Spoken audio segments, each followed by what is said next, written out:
If the Windows plus Shift plus S shortcut for the snipping tool is not functioning on your Windows 11 system, we can resolve this by accessing the application's settings.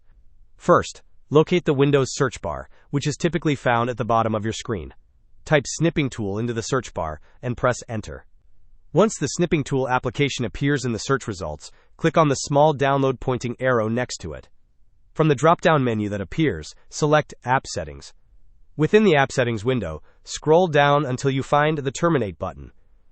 Click on Terminate to stop the snipping tool process. After terminating, you will see a Repair button. Click on Repair and allow the system to repair the application. If repairing the snipping tool does not resolve the shortcut issue, we can proceed with resetting the application. Locate the Reset button and click on it. The system will then reset the snipping tool to its default settings. Hope this was helpful. Don't forget to like and subscribe if you enjoyed. As always, thanks for watching, and I will see you in the next video.